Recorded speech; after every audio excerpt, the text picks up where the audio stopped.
아내를 안 죽이려면 이 대신 비례동에다 치고 넣었는데 반대로 제가 이제 상사병에 걸렸는데 수천 번을 들어서 깨끗이 수리는 그 폐교 저런 생활 산속의 저런이 너무 그리워. 그렇다고 할 수도 없고 오늘 기도하는 가운데 이 대청호 5분한 길을 달리기 시작했습니다. 뒷골 보고 한 번도 가보지 못한 폐교가 나오니까 오더라는 겁니다. 갔는데 30분을 갔는데 대전 충북 경계선을 지날 때까지 폐교는 거의 사람도 며칠 안 사는 겁니다. 드디어 충북 경계선을 넘었습니다. 왼쪽으로 무슨 건물이 있으면 내려가봤더니 세상에 아람들이 번나무가 둘러싸고 있는 교실 8가지 폐교가 눈앞에 나타났어요. 할렐루야. 하나님께 막 영광을 돌리면서 보훈군 교육청으로 막 설레는 마음으로 넘어가는데 앞불사 김치국물을 너무 일찍 마셨어. 송리산 호텔 사장님 얻어가지고 너무 잘 쓰고 있는 거 임대해가지고 어떻게 기가 푹 죽었어요. 게임이 안 되는 상대잖아요. 게임이 안 되는 난 알것인데 어떻게 전화번호를 남겨놓고는 혹시 나중에 임대가 나오면 제 연락을 달라고 돌아왔는데 내가 믿을 빼기라고는 그분밖에 없잖아요.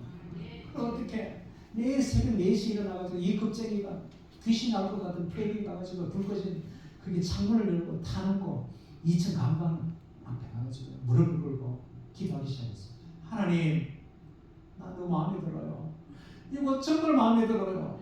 이걸 보는 순간 두고 곳은 그것은 생각도 안 나요. 어떻게 하면 좋아요? 나한테 주세요. 한 달을요 새벽 기도를 저기 봤어요. 믿음으로 옥상에 올라갔으면 빗물관 막힌 거 다 뚫고 한 달 뒤에 보훈군 교육청에서 연락했습니다. 최영덕 선생님 아직 법서 본 게 많이 있습니까?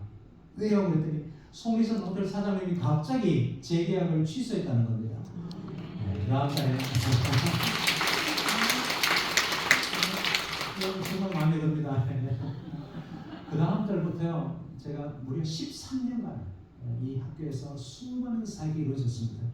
결혼 예배학교를 비롯한 수많은 학습 프로그램도 내적 치유 프로그램도 진행되고 기독교 공동체니까 순례객들도 많이 오고 기도하러 저희 시로 유명한 기독교 공동체였습니다. 근데 갑자기 지자체 법이 바뀌었어요. 한 사람당 10년 이상 빌려주지만 그 교육청의 계약 조건이요 1년마다 재계약이었어요. 1년 전에 통보를 하면 나가야 되는 거예요. 계약서에 보면 아무리 많은 시설을 해도 나갈 때 원상 복구 조건이에요. 원래 폐기대로 돌려놓고 나가라. 다시 말하면 권리 주장하지 말라는 거예요. 1년 뒤에 계약이 종료합니다. 교육청에서 해결했습니다. 어떻게 해요? 우리는 그것도 모르고 매년 제 갱신될 줄 알고 매년마다 수백만 원씩 투자를 했는데 어떻게 해요? 계약이 그래요. 옮겨갈 만한 시설을 못 얻었습니다. 할 수 없이 1년 뒤에 공동체를 해산하거나 무슨 사역팀만 다 남았습니다. 그런데 그 학교에서 오른쪽에 있는 빨간색이 학교인데 저 왼쪽이 산속에 노란 점 저게 빈집이 하나 있는데 새로 나왔다는 거예요. 그때까지 누가 살고 있는 줄 알았는데 1년 넘게 비어 있었습니다. 위성사진입니다. 위에서 하늘에서 내려본 집 저 뒤에 있는 게 다 무덤입니다. 무덤. 집 바로 앞에도 무덤이 볼록볼록 3개가 있었어요. 옆에도 무덤 20몇 개로 둘러싸인 묘지기 산지기 집이 새로 나왔는데 저 뒤에 송시문정의 저 묘역을 벌초만 한번 해주면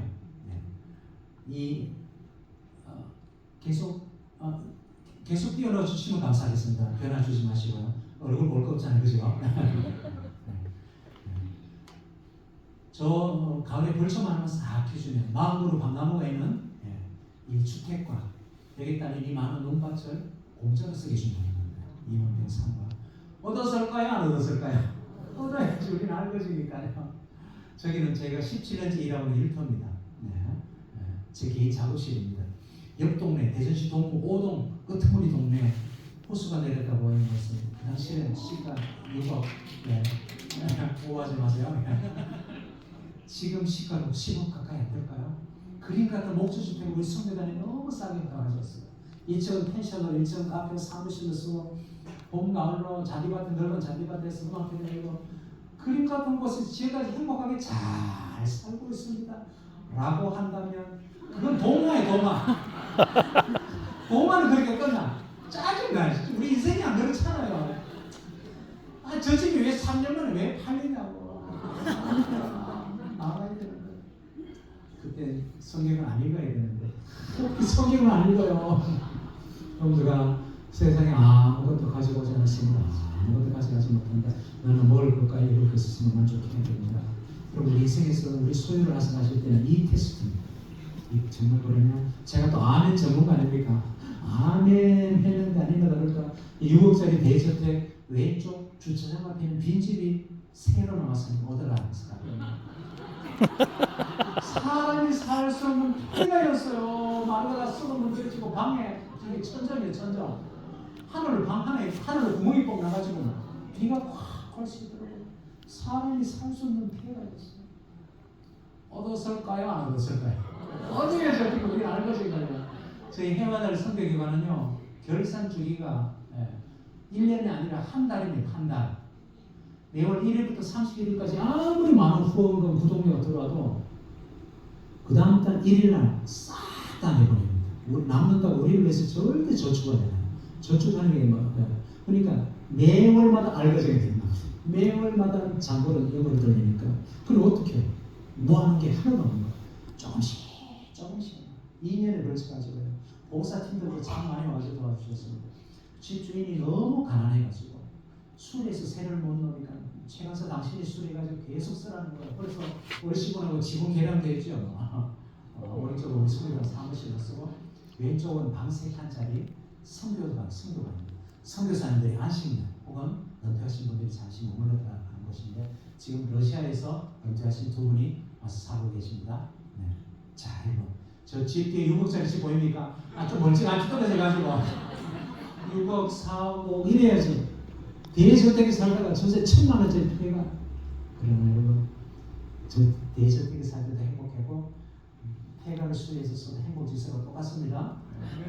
초창기에 제가 겸손한 좀 거들거리고 교만한 적도 있습니다만 정신을 차리고 잘 나갈 때도 어깨 힘주지 않고 반대로 덩어리가 돼가지고 오랜 세월 잊혀진 사람이 되고 무명의 농부 농촌 체험장으로 살아도 기죽지 않고 하나님께서 제 마음을 이렇게 만드셨고 빌립보스 말씀을 통해서 저에게도 이 고백을 주셨습니다. 바울의 고백이 저희 고백입니다. 내가 지금 가난하기 때문에 이런 말을 하는 것이 아니라 나는 어떤 형편에서도 스스로 만족하는 권리를 배가 부르고 부유하게 살든 가난하게 살든 6억짜리 대저택에 살든 전세 1,000만원짜리 폐가에 살든 어떤 경우에도 스스로 만족해서 생각하는 비결을 배웠다. 늘려주시는 것 예수 그리스도 안에서. 자, 우리가 두고 온 그 폐결은 어떻게 됐을까요? 안 그래도 날아가가지고 막 마루 갖다 뒤집어쓰고 그러는데 마을에서 국가사업비 20억을 따내와가지고 이 폐결을 매입을 해가지고 학교를 싹 허물고 새로운 시설을 싹 했습니다. 농촌 체험장 시설로 그 주변에는 온갖 홍련 백년을 심고 3억을 들어가지고 멋진 산책로 데크에다가 수린이 피어있는 그 다음에 숟가락 밥그릇 커피 포트 장까지 다 완벽하게 갖추어진 2억짜리 펜션에다가 우리가 감히 살 수 없는 수백만 원짜리 자동 절단기입니다. 자동 세척기, 진공 포장기, 분말기, 건조기, 큰 대형 창고, 냉동 창고, 좋은 창고가 완벽하게 갖춰진 20억, 2천평 대저택을 현재 다 만들어놨는데 운영할 사람이 없는 거예요. 운영할 사람이. 그래서 이장님이 전화가 왔어요. 최 강사 자기들이 와서 하면 안 되나?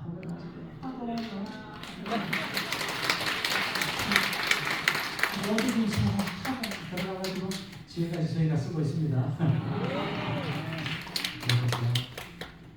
차라리 내 손해보는 이런 선택하고 내 이름을 부동산을 가지고 있고 저작권 주장을 생각했고 그곳에서 빈소로 나왔을 때 주셨던 약속의 말씀 그대로 이루어졌습니다. 제가 건축하지 않은 크고 아름다운 집들을 얻게 하셨고 내가 치우지 않은 아름다운 부분들이 가득한 집을 얻게 하셨고 내가 심지 않은 마음그룹 밤나무와 12그루 이제 최근에 34그루 감나무까지 주셨습니다. 대신 시내에서 30분 거니까 얼마나 가까워요. 호수가 빈집 자체가 없는 게 상수원 보호구역이니까 집을 새로 못 지어요. 거의 빈집 자체가 없는데 무려 주택을 제가 4채를 갖고 있습니다. 비웃지 마시고 완벽하게 수리된 이 주택 4채를 갖고 있는데 주택 4채에 들어간 월세가 빵원입니다. 빵원. 세금 안 내는 밭 3,000명, 농지 600평 있냐 2만 평. 밤감 보리수가 복숭아. 제가 축구 공무 회원에서 실제로 제일 부자. 실제로. 근데 또 삐딱한 또 친구 한 분, 목사님 한 분 계셔요. 이걸 삐쩍삐쩍하면서 영도가 그 카드 마음은 이 재산 아니잖아. 어쩌라고 내가 지금 차지하고 누리고 있으면 내 거지 그지? 그렇죠. 제 겁니다 제 거. 250만 명이 식수를 제공하고 있습니다. 이게 이제 그 산지기집이거든요. 맞은편에 보이는 외양간 소 키우던 곳이고 오른쪽 집은 보일러 고장난 지 10년 넘었고 곰팡이 냄새 나는. 근데 괜찮아요. 쓸만해요. 17년간 잘 썼습니다. 그런데 갑자기 재작년에 문중에서 우리 최 선생 수고하는데 이런 저런 사회에 하면 안 된다고. 안 해도 되는데. 아이고 굳이 이런 놈게 돈을 들여가지고 새 집을 짓고 안 그래도 되는데. 어제도 제가 저기 쓰지 않습니다. 두 채 다 제가 쓰고 있습니다. 저 본체는 펜션으로. 근데 예수쟁이들만 와요. 앞뒤로 무덤이 많으니까 저서든지 일어나면 오는데 우리 기독교인들은 와서 잘 살고 있습니다. 그러나 제 간증이 여기서 끝나면 저 사기꾼일 가능성이 높습니다. 여러분 우리가 하나님 뜻을 쫓아서 순종한다고 말년에 노년에 복이 터집니까? 떼부자가 되고 있습니까? 꿈 깨세요. 꿈 깨세요. 이제 농촌 체험장은 올해 말까지입니다. 우리 다시 알고지로 돌아갈 거예요. 이 산지기 집은 6개월 전에 통보받으면 언제든지 나가야 되는데 사실 제가 이제 더 이상 못하겠다고 나중에 통보를 한 상태입니다. 이제 다시 우리 날것으로 돌아가가지고 앞으로 어떻게 될지 모르는데 나중에 한 번 더 불러주시면 그 일 어떻게 되는지 불러주드릴게요. 그러나 눈도 깜짝하지 않습니다. 눈도 깜짝하지 않습니다. 저는 폐가 전문가입니다. 폐교 전문가. 예. 시간이 벌써 이렇게 되는데 마쳐야 되는데 요 딸 이야기만 짧게 하고 마칠게요. 예. 바쁘신 분은 먼저 가시면 됩니다. 35살에 하나님께서 저희 부부에게 사랑스러운 딸을 주셨어요. 저는 항상 매일 속에 그리고 실제로 기도문을 월간지 이렇게 썼습니다. 하나님, 당신의 딸, 당신의 사랑을 우리에게 맡겨주셔서 감사합니다. 우리가 부모가 돼가지고 사랑과 희생과 헌신으로 이 아이를 키우다가 마치 이 아이의 인생의 주인이 우리인 것처럼 착각하지 않도록 도와주십시오. 항상 하나님을 의식하면서 이 아이를 존중하고 존경하는 마음으로 키우게 해달라고 기도했고 그런 마음으로 키웠습니다. 얘가 무럭무럭 자라가지고 초등학교 3학년, 용원의 초등학교 3학년이 되었는데 얘는 학교에 가더니 아빠 칠판에 글씨가 희미하게 보여요. 나 10분은 것도 시력이 되돌아온다는 거예요. 대전 성모병원 가톨릭병원에 와가지고 머리 MRI 사진을 찍는데 사진 촬영하던 기사 선생님이 힐끔 보더니 왜 이제 왔어요? 이미 늦었어요. 내 속에 암덩어리가 있습니다. 뇌종양 암이 있습니다. 이게 실시간으로 지금 시신경을 누르기 시작하니까 시력에 문제가 온 거죠. 키가 차면서 수술이 불가능하다. 너무 깊이 있어가지고 이 오픈하는 순간 1년에 넘어가는 거예요. 속수무치가 해줄 수 있는 게 아무것도 없었어요. 그것도 모르는 딸아이를 뒤에 태우고 돌아오는데 눈에서 눈물이 너무 흘러가지고 문제를 못할 지경인데 제가 속으로 문제 될 것처럼 속으로 울부짖는 기도를 속으로 드렸어요. 내 인생의 주인이신 하나님, 지난 삶을 돌아오니 파란만장했습니다. 우여곡절도 많았고 역경도 많았고 죽을 고비를 2번이나 넘기고 한 번은 중환자실까지 실려를 갔습니다. 그 당시로 저는 도저히 납득이 안 되고 이해가 안 됐지만 지나놓고 보니 하나님께서 손이 되지 않은 것이 하나도 없었습니다. 그런 이 상황도 우리에게, 저에게, 이 아이에게 반드시 선이 될 줄 믿습니다. 이 아이를 우리 인생에, 우리에게, 우리 부부에게 맡기셨고 주님께서 야야 이제 계약이 끝났다. 이제 좀 데리고 가려고 하신다면 할 말은 없습니다. 그래서 제가 속으로 알겠는데 하나님 알겠는데 지금은 안 돼. 그래서 지금은 안 돼. 우리 시간을 더 주세요. 그 기도를 들으셨어요. 서울 세브란스 병원에 올라가가지고 가마나입 수술이라고 의식 있는 상태에서 방사선을 쪼여서 하는 종양을 태우는 수술인데 이건 암 세포가 이제 머릿속에 남아있는 거거든요. 근데 놀랍게도 종양이 조금 더 자라지 않고 시력에도 아무 문제 없고 너무 건강하게 무럭무럭 잘 자랐습니다. 우리 딸아이 뇌종양 판정받던 많은 거에 10살 돌에 늦둥이 아들을 주었어요. 그러니까 이놈이요, 지가 낳은 애처럼 얼마나 사랑스럽게 먹어서 키우는지. 이 늦둥이 아들이 이제 이번에 중앙대학 1학년 들어가서 1학년 마치고 군에 갔다가 얼마 전에 며칠 전에 제대했습니다. 자, 우리 딸아이 제일 이쁠 때, 이팔촌촌, 제일 16살 제일 이쁠 때, 그러니까 수술한 지 6년 됐는데 이놈이 3월 20일이었는데요. 아빠, 학교 갔다 오더니 우리 제주도에 여행 갑시다 그래요. 그래서 제가 자매님 정신 차리세요. 방학도 아니고 지금 3월 20일 개학한 지 얼마 안 됐는데 뭐 가족 여행입니까? 안 된다는 거 지어가야 된다는 거예요. 제주도에서 큰 여객선을 타고 밤에 출발해가지고 배에서 하룻밤 자면서 불꽃놀이 하고 그 다음날 동이 틀 때 제주항에 입항한 여행을 너무 가고 싶다는 거예요. 어떻게 해요? 저는 날라리 아빠인가요? 아 그래? 집사 출발해가지고 그 다음날 바로 인천으로 올라가가지고 유치원치 만발한 3월에 제주에 꼬마차를 타고 행복한 3박 4일 가족여행을 보냈는데 저것이 딸아이와 함께한 마지막 가족 여행이 될 줄은 아무도 몰랐어요. 하나님 우리에게 주신 마지막 선물이었습니다. 안 갔으면 어떡할 뻔했어요. 근데 갔다 오자마자 아빠 머리 아파요. 6년 만에 재발이 되었고 한 달 뒤에 의식을 잃었습니다. 중환자실에 실려 들어갔습니다. 2달째가 되었습니다. 우리 모두 기술적인 회복을 놓고 간절히 기도하는데 제주도에 있는 어느 목사님 사모님이란 분이 전화를 걸어왔습니다. 최강사님 마음의 준비를 하셔야 될 것 같습니다. 아무래도 오늘이나 내일 전 간사님 딸 로아를 하나님 불러 올리실 것 같아요.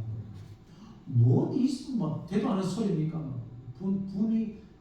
분노에 대답을 할 뻔했습니다.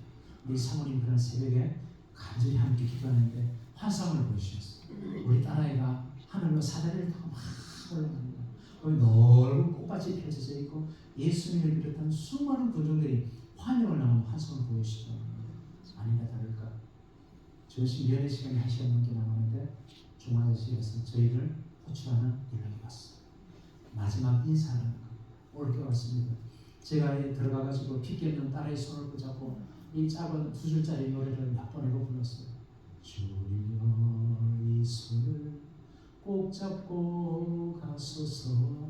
약하고 피곤한 이 몸은 폭풍 흑암 속 빛을 비추면서 우리 보통 20분, 30분이면 상황이 종료가 되는데 우리가 뭐 한 시간이 넘어도 안 끝나는 거예요. 여기 안 가고 우리가 안 보내줬는지 모르지만 별실 옮겨가지고 거의 2시간 가까이 있었습니다. 아이 기회가 되고 뭐 알아들은지 못 알아들은지 모르지만 수다를 얼마나 떨었는지 몰라. 와야 너를 키운 신중에서 우리 행복했다. 그리고 엄마 아빠 혹시 너 키우면서 잘못한 거 있으면 용서해 줄래? 용서도 드리고 예배 때마다 습관적으로 암송했던 사도신경을 한 절 한 절 풀어가면서 우리를 지으신 천지를 지으신 창조주 하나님 아버지에 대해서 구원자 되신 예수 그리스도에 대해서 성령 하나님에 대해서 마지막으로 우리 몸의 부활을 믿습니다. 우리 영생을 믿습니다. 오후 2시쯤 심장이 서서히 꺼져가지고 손을 그만큼 들었어요. 로아야 먼저 가서 기다려. 엄마 꼭 따라갈게.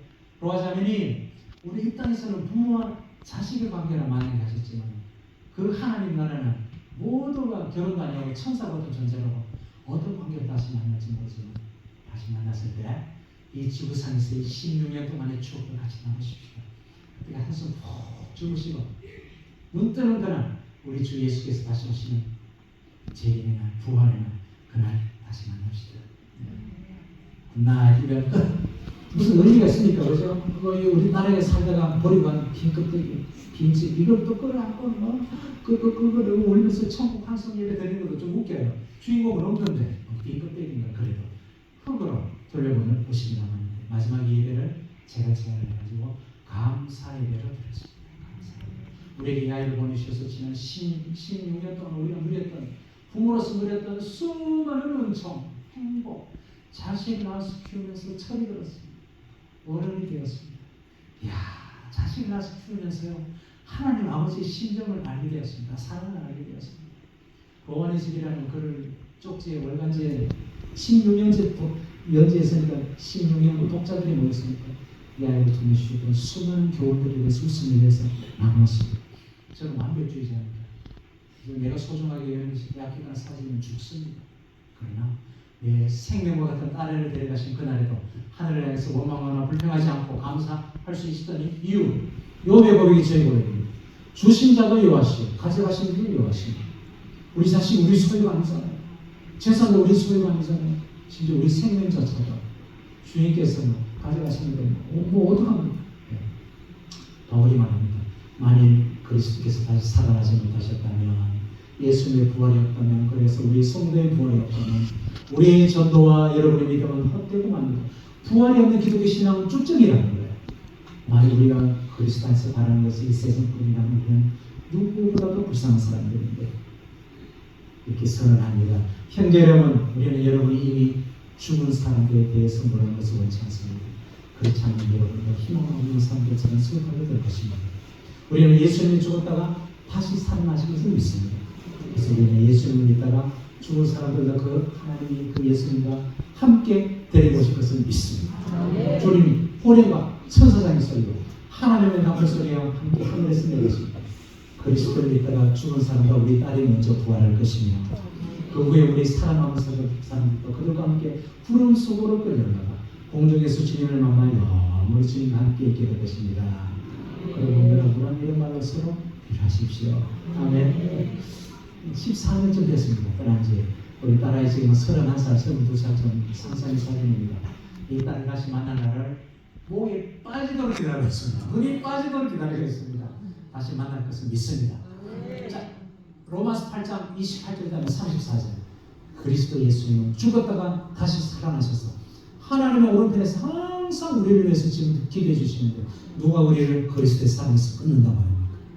고난, 괴로움, 핍박, 굶주림, 헐벗음, 위험, 칼, 관로에 열고 수많은 일들 가운데 축복 가운데 결혼했는데 결국 실패해서 이혼, 사별, 암 진단받은 거, 경제적인 파산, 직장에서 잘린 거, 연인으로부터 차인 거, 승진 누락된 거, 대학 입시 실패, 점점점. 그러나 우리를 사랑하시는 그리스도 통해 우리의 모든 것을 그때내깁니다. 심지어 우리는 죽음도 유익입니다. 암송 받아서 치료가 되면 감사하고, 치료가 안 되면 그냥 이제 좀 쉬자, 한숨 자라. 우리 성도에게 끝장은 없습니다. 우리에게 일어나는 최고의 기적은 어떤 것에서도 감사할 수 있는 담대함입니다. 강물 같은 평화입니다. 우리는 간등이와 부은 존재들입니다. 간이 배밖에 없는 사람들입니다. 그리고 무엇보다도 사람은 좀처럼 바뀌는데 여러 온갖 수단과 방법을 알아가지고 하나님께서 우리를 따듬으시고 우리 인격 성품을, 우리 가치관을 예수님 닮아가게 만들고, 이것이 놀라운 기적입니다. 가장 마지막 기적은 죽음이 왜 부활입니다. 사랑하는 이들과 다시 만나서 그다음에 영원한 떠난 삶이 우리를 기다리고 있습니다. 아멘. 저희 마지막 성경 구절입니다. 저는 이제 4년째의 길을 가고 있습니다. 모든 이혼한 부모를 둔 아이들, 미혼모 자식, 처리 자식으로 태어난 사람들의 친구들에서는 자격증을 가고 있습니다. 모든 가난한 이들의 심정을 알기 때문에 저희 사회의 초점은 어린 이들을 향해 있습니다. 그다음에 저는 특별히 잘 빚는 사람의 친구가 돼서는 자격증을 갖고 있습니다. 이 속에 몇 분 계시는데 잘 빚는 사람은 증거가 뭐냐면 저건 안 돼 하고 생각하는 바로 그분이. 그리고 특별히 저는 중병 환자, 사랑하는 자식을 먼저 따라보낸 이들을 위로할 수 있는 자격증, 그 사명을 감당하고 있습니다. 자, 긴 간증을 이제 마칠 때가 되었습니다. 저는 남의 시에 그걸 못 붙이는데 덩어리로 그 깊은 산속에 있을 때 이 시를 만났어요. 이게 막 한 구절 한 구절이 저의 가슴에 와서 박혔습니다. 제가 멜로디를 붙여서 저희 노래로 만들었습니다. 오거튼 목사님이, 미국의 오거튼 목사님이 자녀가 셋이 있었습니다. 넷째를 사모님이 임신했는데 임신 중독증으로 세상을 떠나버렸어요. 사모님과 여기 장례식 하는 날 또 다른 목사님 앞에서 설교하실 때 오거튼 목사님 밑에서 이 시를 받으셨습니다. 하나님은 실수하시면 안 되는 분이잖아요. 하나님은 실수하실 수가 없다네. 저 뒤에 나오는 저 구절을 저는 제일 좋아합니다. 운명이 오라. 기독교는 운명이라는 걸 쓰면 안 되는데 번역을 그렇게 해놨는데 마음에 들어요. 세상 사람들이 말하는 운명, 팔자, 거스를 수 없는 법, 어떤 것이 뭐라 나 두려워하지 않으리. 만사를 로마서 8장 28절에 하나님께 내가 맡기리. 여러분께 이 노래를 선물로 드립니다. 박건진이라는 분이 폰에서 못을 박다가 오른쪽 내 시멘트 못이 박히는 바람에 심장을 했어. 이 친구가 지금 목회자의 길을 걸어가고 있는데 이 노래를 불러주셨거든요.